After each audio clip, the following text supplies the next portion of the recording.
going to start with a new topic, that is translator. Universally, translation means we have to convert few words from one language to another language for effective communications. Like a Japanese man needs help from a translator to communicate with an Indian. Similarly, for our machine, as we discussed in our previous lectures, there are three different types of computer languages: machine level language, then assembly level language, and third is high level language. That also requires some kind of translators like compiler, interpreter and assemblers. So here we have to use three different translators. Let's understand one by one each and every. The first is a compiler. As per the definition, it is a program that translates high level program into the machine level language that can be understood by our computer easily. See here in an example, our CPP file is converted into the executable file with the help of compiler. Means compiler takes whole program and then convert into the binary files, that is our executable files that contains zeros and one. How? Whole program at a time. Now switch to the second one, that is interpreter. Again, the interpreter as per the definition is, it is a program that translates the source code written in a high level language into the machine level language line by line. So what is the main difference? So it is line by line manner, but the compiler converts whole program at a time. See here in example, a Python source code is converted into the binary files in a exe files with the help of interpreter in a line by line manner. And last translator, third, is a assembler, which also translate the assembly level language code into the machine code. Now for a better understanding, just look at this image. Here the assembly code is there. That code will be converted into our binary file with the help of assembler. So here there are three different types of translator is completed. Now switch to the difference between interpreter and compiler. According to the definition, interpreter can convert one statement at a time, while compilers can enter program first, then convert into the exe files. Second difference is execution time wise, the interpreter is slower because it can line wise, but compiler is faster. Now compiler needs more memory because when it converts, before that process that store that program into memory and one intermediate file is also generated. So that requires more memory. So here the interpreter looks like more memory efficient compared to compiler. Now according to the debugging process, which one is faster? Interpreter is faster compared to compiler. And there are so many programming languages today now. So from that, the Python and Ruby like programming languages uses interpreter, while our C and C+ programming language uses compiler. So this is the main difference between these two. Now algorithm means it is a well defined steps for solving any problem in a systematic manner. For that, see figure, we have to just give input, then some processing is done according to our input and generate some output in a meaningful form. That is algorithm. Flowchart is what? It is a graphical representation for solving any problem. So it is a graphical, means some symbols are also used.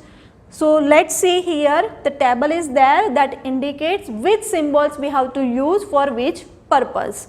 First is a oval shape that indicates start or a stop. Second one is a parallelogram that represents input or a output. Next is a rectangle. Rectangle is used for process, our expression, our formula that we have to write in a rectangle form. Next is a conditional. So conditional use diamond shape, and diamond means two possibilities, yes or no. That type of decision condition we have to write in a which symbols? In a diamond shape. Last is a arrow that indicates our data flow or our logic flow, and last is a circle that is used as a connector in our entire flow chart. Let's see the difference between algorithm and flow chart. As per the definition, algorithm means well-defined steps for solving any problem, but flowchart consists of graphical symbols, means we have to write in a graphical manner. Second is a algorithm looks like difficult compared to flowchart, means flowchart is very easy for solving any problems. And third is, obviously in an algorithm there is no any symbols are used, but a flowchart consists of some various graphical symbols. Now going forward with the another type of topic, that is problem solving methods. Now we have to apply this algorithm and flowchart concept in our programming with the different kinds of problems. So here there are three different types of problem. First is a simple, second is a conditional, and third is a repetition problem.